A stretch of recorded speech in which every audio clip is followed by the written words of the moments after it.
speaking of bizarre, speaking of really bizarre, in last week's town hall, former President Donald Trump would not say whether he wanted Ukraine to win the war against Russia or not. Of course, we know why.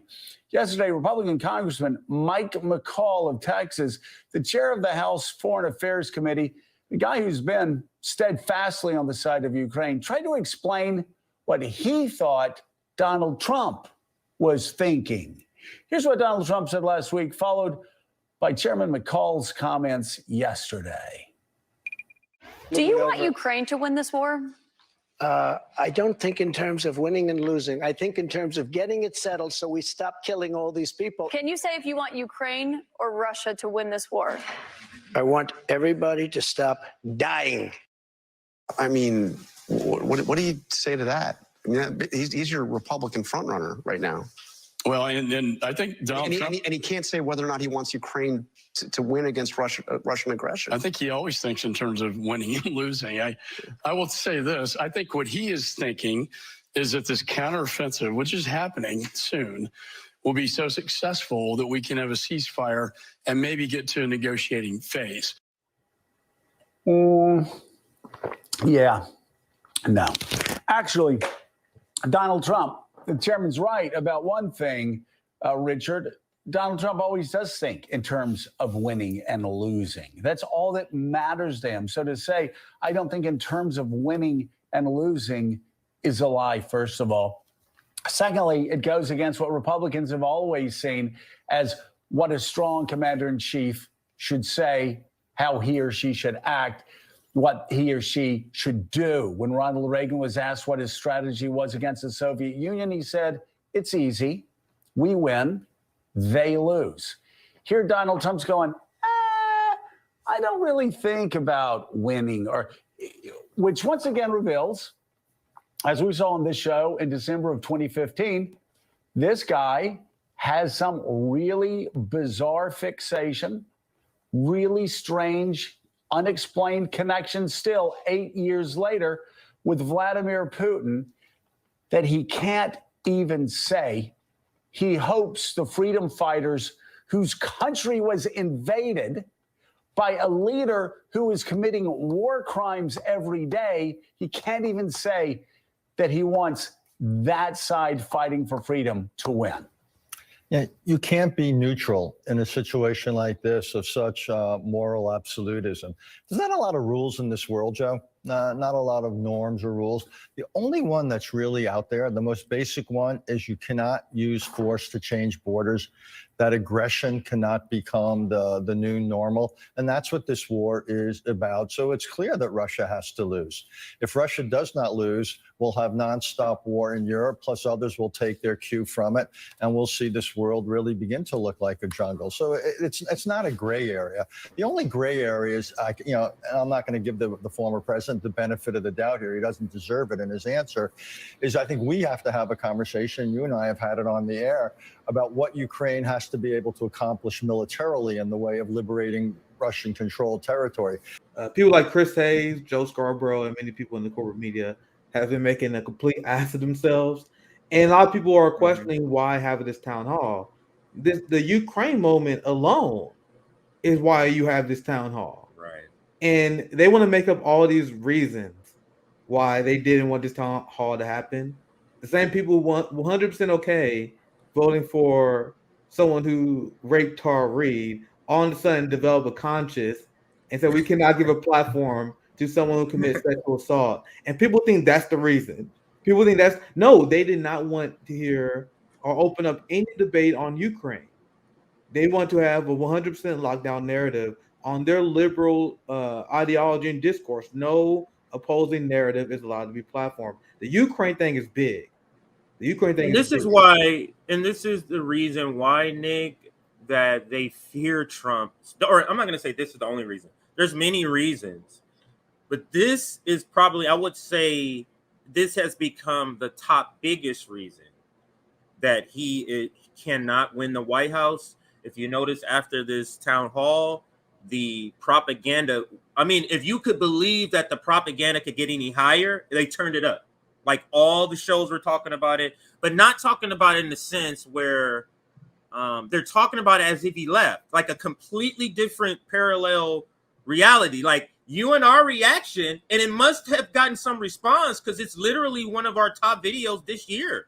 Like that video we did is one of our top videos, and everybody's saying this is spot on. Your critique on what happened. We're not endorsing Trump. We just simply, as non-biased people who are post-duopoly, looked at this and said, this is a tragedy for the Democratic Party establishment, liberal media, and Trump destroyed them. That's what happened. Go ahead. You want to know who else is this is very uncomfortable for, which is the Republican establishment.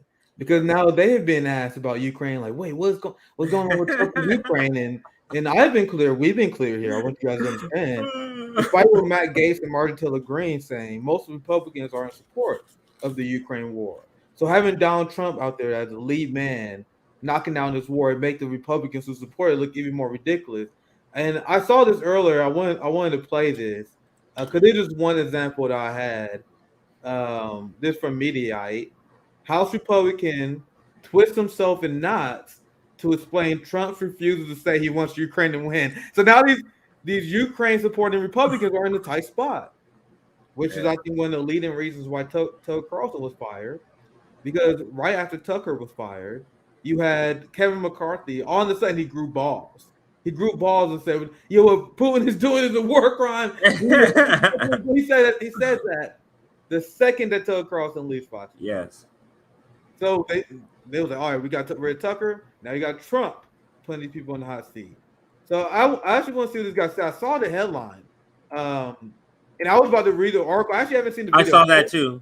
I didn't see the video. I actually want to watch it. Let's watch it. This and Meet the Press was just. Go ahead, play it this weekend. And there's another video with Chris Hayes of him reacting to the town hall. And we had Tom may do a breakdown of that. I was thinking about doing that Friday. But he was making all these arguments of why it's a bad thing to platform a leading candidate for president. This here alone is one of the good reasons. And one of the people like CNN is getting hammered among shit libs and liberals for doing this. But the biggest obvious criticism I have, the biggest criticism that anyone who actually serious will have, was why you have a town hall with a president, someone who was the former commander-in-chief, someone who's looking to be the commander-in-chief, and someone who is campaigning as someone who has a drastically different foreign policy than Joe Biden.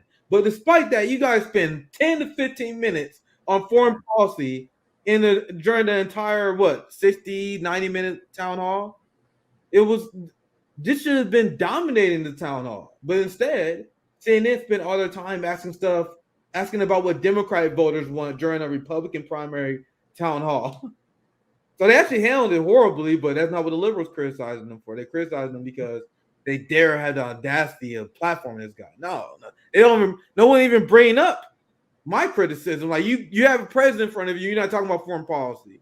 Missed it by passing. Anyway, let's watch this. But it's on purpose because Nick, he is the only one. This before you play the clip. This is the reason why. The layers keep thickening on why they're so afraid. Because if he had the stance, Nick, and the poll came back 39 Trump, 46 Biden, they'd be like, oh, look, we don't give a fuck. We don't give a fuck. What you say? What you say about the Ukraine, nigga? What you say? Right. That's what they would be saying, but it's completely flipped. And that's why it's like, man, they're going to lose the presidency. And weapons manufacturers are not going to be getting long paychecks as they thought. That's what's putting fear in the establishment. Go ahead. Let's play the video and then we can react. I actually haven't seen it. I just want to watch the video since we got the article up. It's interesting. Ukraine and fending off the Russian aggression. I want to play something that Donald Trump had to say at his town hall meeting this morning about it. I mean, this week. Do you want Ukraine to win this war? I don't think in terms of winning and losing. I think in terms of getting it settled so we stop killing all these people. Can you say? And why would we view it that way? Ukraine is not a NATO country. Why would we view? Why would there be a winning objective in this for us if we wasn't involved in the conflict like they claim we were not? What we claim is that the United States has been involved in this conflict since the Maidan coup, since at least 2014, since Victoria Nuland hand-selected Ukrainian leader. So we are saying that not like you guys criticize for Russia and for invasion. No, we're saying that Russia got involved as well. That's how I see it. The United States go ahead, CJ. Go ahead. No, what I was going to point out is part of what you're saying is that this is also, Nick, a window into the ruling class, how they view war, because it's crazy how they don't count wins and losses as bodies. Exactly. Because your bodies don't count. The bodies that are dying in war don't matter. You see how the audacity that she's saying wins and losses isn't less bodies dying, less people dying. Isn't that? I would have, if I was Trump, imagine if Trump, the only better answer he could have gave, Nick, here is if he said, well, I would say both Russia and Ukraine could win by winning by less people dying. So why don't we have both of them win? Isn't that a good idea? To that point, you know why the majority of the international community is celebrating the Chinese peace plan? The core tenet of the Chinese peace plan is respecting the territorial sovereignty of people, which will leave Russia leaving Ukraine. But the reason why the West don't want that because the people of the Donbass want to be independent from Ukraine. So they will in the Chinese peace plan, they will have to respect the referendums that was held in Crimea, where Crimea said they want to be part of Russia, and where Donbass and many areas in eastern Ukraine said they don't want to be part of Ukraine. So everyone that seems obvious to us. When you ask people in the eastern Ukraine whether they want to be part of Ukraine or Russia, they said we'd rather be part of Russia. So if you want peace, why not listen to the people, listen to what they want, what territory they want to be part of, that's how you end territorial disputes. That's what China is asking. And then Morning Joe and many of the corporate media, they will admit the United States don't want sovereignty of these countries. Because they're like, oh no, this will solidify the gains that Russia has got. You mean the areas that wanted to be liberated by Russia? And now people in Ukraine, they are defining victory as a Ukrainian counteroffensive and retaking Crimea. Which once again, say 80% of Crimea is going to be part of Russia, at least, according to most recent referendums. But CJ, what you about to say? To your point, maybe what is this supporting Ukraine is preferable? I think they might be being.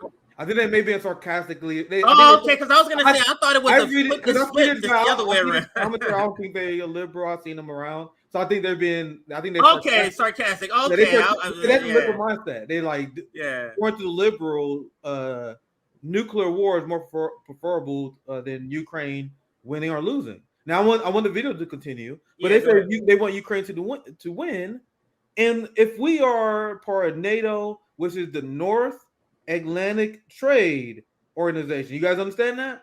Why the fuck are we involved in Slavic regions? Like, what are we doing here? These are things that people don't ask themselves. But let's continue the video because we just got into it. Do you want Ukraine or Russia to win this war? I want everybody to stop dying. I mean, what do you say to that? I mean, he's your Republican frontrunner right now. Well, and I think Donald Trump, and he can't say whether or not he wants Ukraine to win against Russian aggression. I think he always thinks in terms of winning and losing. I will say this. I think what he is thinking is that this counteroffensive, which is happening soon, will be so successful that we can have a ceasefire and maybe get to a negotiating phase. Oh, Jesus Christ. Do I want Ukraine to win? Of course. That's why I wanted the administration to put everything they had into this. This is going to be the funniest thing to witness in politics in the next year or so, guys. They can't go hard at Trump. They can't because the base, they won't get their votes for themselves. They cannot go hard at Trump in the way they will go hard at anybody with a belief that's contrary to the establishment. This is an establishment guy out loud saying something against the establishment, and they don't know what to do. This is why Trump is such a wild card to them, because they don't even know how to even attack him outside of the normal thing. Let's criminalize him. That's not working. Go ahead. Yeah. You had, this will be the most interesting thing that come out. What that's, I think I said trade, didn't I? Treaty Organization. Thank you, Gianni. I think I messed up. The North Atlantic Treaty Organization. That's what I meant.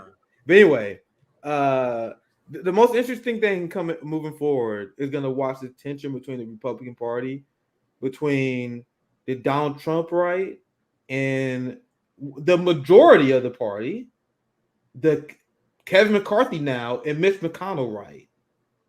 The right that's all in on this. Remember, Ron DeSantis got cold feet and backed down after he was called out by Marco Rubio. Because Marco Rubio in Florida, despite Ron DeSantis being so popular in Florida, he risked it all by calling Ron DeSantis out because how dare you cross NATO if you're on the right? People need to understand we are a uniparty. Both parties are for NATO. And Tucker Carlson really, really confused a lot of people and it was a confusing time. Him on Fox, now we see why. We see that they didn't want him in hindsight, but people see Tucker Carlson show on Fox, and they assumed that Republicans, the Republican establishment was against it. That was never the case. Was shown by the tension between them. But let's finish the last few seconds. There and maybe get to a negotiating phase. Do I want Ukraine to win? Of course. That's why I wanted the administration to put everything they had into this conflict so they could win. And thank God the Brits stepped it up when this administration went put the longer range artillery to Crimea. Our administration has put Crimea as a red line. And a victory in Ukraine is also a victory against Chinese Communist Party in Taiwan. I just came back from the region. Every Asian leader told me what happens in Ukraine has a direct impact on Taiwan. Insane neocon dribble. And this is the war that the Marianne Williamson and Bernie Sanders love support. You see what they say out in the open? You want to pretend that Marianne Williamson and Bernie Sanders don't peep this shit out. What this shit is really about. Is it about protecting and saving Ukrainian lives or not? What the fuck do Taiwan and China have to do with the fact that you guys want to quote unquote protect Ukrainian lives? No, the goal, I'm gonna explain to you guys now, they would never acknowledge this, was to grow and expand NATO, have a larger geopolitical reach in terms of arms deals, militarize Japan, send nuclear submarines to Australia, and prepare for war for China. He says the quiet part out loud. I broke down how NATO in the West has a China 2030 strategy on how they prepping and getting ready to go to war and take on China. And he just says the quiet part out loud that Ukraine is a beta test. It's a beta test that the Bernie Sanders left and the Democratic Party are all for. You expect this from a neocon. You expect it from the Republican Party, but you get this from Democrats as well. They have to be in more great news over the last few days. Germany has now pledged an additional $3 billion. That doubles their commitment already. So certainly the Germans aren't thinking like Donald Trump's thinking. Nobody in the Germans aren't thinking like Donald Trump's thinking. Go ahead. Isn't that great? Isn't it great that the liberals are celebrating that the Germany is now a militarized country once again fighting on behalf of the Nazis? Isn't that great? Germany is back. I just realized that. Germany is back arming Nazis fighting against Russia. History repeats itself. And the people cheering this shit. People cheering. Imperial Japan is back. And Imperial Japan committed unthinkable atrocities against the Chinese people in World War II. Now liberals are cheering them on. They're like, the militaristic Japan is back, and they're ready to fuck up China again. So Japan wants to fuck up China again. Germans want to help Nazis kill Russians again. We are going backwards. Let's continue. Yes. All right. So let's continue here. Oh, wrong button. in NATO is thinking that way, that it doesn't matter who wins or loses. Well, it's such a stark contrast as we're starting to see Donald Trump in particular on the campaign trail, because really, there's a coalition in the West that still is invested in democracy, still cares about democracy. Isn't she supposed to be a progressive? This is a progressive journalist. It is so flip, Nick, that Donald Trump is to the left of the so-called progressive candidate Marianne Williamson. But CJ, they want us to have unique anger when talking about Trump.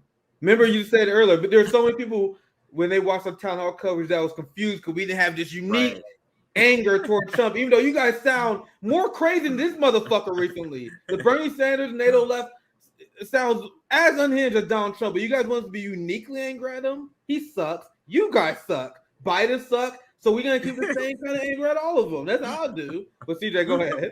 Yeah, she's from the New York Times, by the way. Let's listen. Yeah, I hate them more than most people. I hate them more. I hate them. I hate New York Times journalists about as much as I do politicians because they're their lapdogs. They apologize for all their wars. They do propaganda for their horrific economic model. But let's continue. But then that's what she's doing right now. And wants to see a country like Ukraine, triumph as a win for democracy around the world, which is under threat everywhere. We know that.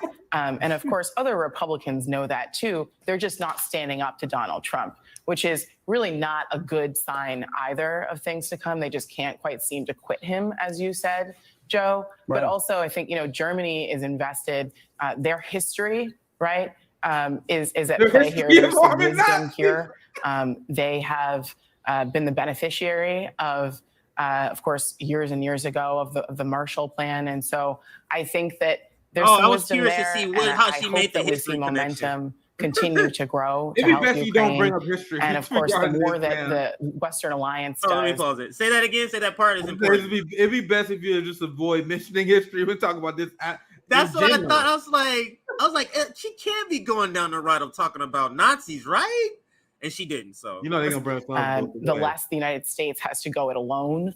Of course, they've not been going it alone, but in terms of just the financial obligation, which is enormous. So sharing that burden is important too. And it looks like momentum has returned for springtime in the it really does. Does it sound like you believe that? Really Nick, that is the exact sentence I was just about to say. Like, this is so underwhelming. Like, no one believes they actually believe, even Morning Joe. He doesn't have, you know what I mean? That pep that you and I know because we watched this. He doesn't have it. Go ahead. I don't know if you noticed it, but I noticed it. Like the change of energy between these segments now versus last year, bro. Because last year there was so much propaganda. I don't know. Maybe they was convinced a few months in, like, yeah, Russia's about to lose. Doing these cheerleading segments. Man, I'm watching them now. These Ukraine segments talking about Russia losing. Very low energy now. This looks sad. It almost like they're like, I can't believe I got fucking come out and say this shit because they know it's gonna age horribly. But they have to say it. They have to say it to stay employed and relevant in the now. But it's almost like they're doing a segment like, man, I know this shit about to be clipped and people can laugh at it 2 years from now. They know this shit's not gonna age well. Let's continue. And Charlie, it's interesting. There's always been, even in Trump's lowest moments of kissing up to Vladimir Putin, again, I talk about, starting back on this show. So this is the spin now, Nick. They're continuing with the Russiagate line. Yeah. That's what they've decided. It took them a few days because you notice, right, the day after, there was in shock mode. They were like, they didn't know what to say. Now the segments are becoming to where they're now starting to polish more sort of like rebut. And so this is their new thing, just to further Russiagate and say, listen, the reason he wants to end the war, he wants Russia to win because he and Putin are pals. They're going back to that. What else do they got? Let's continue. This show in 2015 when we kept pushing him about his support for Vladimir Putin and saying Putin was a strong leader and saying, but he kills journalists and he kills reporters, and Donald Trump condemned the United States. Just laughable. Go ahead. I'll let it continue. I'll let it continue. States says we kill people too. Now, of course, that's devolved into the United States being the greatest threat to Western democracy. Just really perverse anti-American babble. But it's interesting. There has been a divide between Republicans and Donald Trump on this issue. Even when Trump was president and senators just shamed themselves every day, bowing and scraping to him, they didn't do that on Russia. They enacted really tough sanctions on Vladimir Putin. They pushed to help defend Ukraine. just like they're helping Joe Biden right now in a bipartisan effort. And I know we hear a lot about, backbenchers who are like, have Kevin McCarthy's ear about being weak on Ukraine. But the overwhelming majority of Republicans in the House and the Senate still tough on Ukraine, aren't they? I mean, still tough on Russia, aren't they? Yes, so far. But what you're seeing there with Michael McCall, though, is how difficult it is to square the circle. I mean, this is, the reason I wanted to get what he said is because of that part you brought up. You know that segment you just played? Yeah. Morning Joe, Nick, they watched that same segment, and you know what Morning Joe came away with, and what this person right here on the screen is talking about is that Republicans are in an awkward situation that they can't, just what we were talking about, that they can't really come after Trump like they should because he won't support Ukraine. Like it's a given. Both sides, blue and red, are saying it's a given to support Ukraine. So, and they're upset that Republicans can't use this as an attack line. They're upset that Republicans aren't using it as an attack line. And they feel like Republicans are put in a position where they're flailing, not falling, but flailing, like almost like embarrassed to have to answer questions about this, is what he's talking about here. Yeah. One thing I want to add too before we play some more, you guys notice how Joe Scarborough, he keep pretending that Trump was weak on Putin. Trump had one of the most anti-Russian administrations since Bill Clinton. Remember, he tried to overthrow Nicolas Maduro in Venezuela, a key Putin ally. He armed Ukrainian rebels. And I broke this down many times. He authorized a CIA financial cyber attack into Russia that even Barack Obama did not want to do. There's so many examples of Trump opposing them geopolitically, but Joe Scarborough and Democrats, they pretend he's pro-Putin and pro-Russia because he don't engage in the same neocon strategy that they do, dehumanizing all their enemies. So Trump would oppose Putin, and he would speak out against people like Kim Jong-il and many other quote-unquote authoritarian leaders. But then he would say, oh, well, he's a smart guy. He's smart. He understands what he's doing. He don't dehumanize the enemy. Right. And that goes against the number one playbook of the United States empire. You have to say that Putin is the most evil person. There's never been a politician in America ever been as evil as Putin. And Trump says, we do the same shit. We kill people too. And they're like, that's blasphemy. Even if you want to say that China is our geopolitical rival, that we should be engaged with them, opposed to them geopolitically, you had to be deeply delusional to say that people like Xi Jinping is not smart. Xi Jinping is a brilliant man.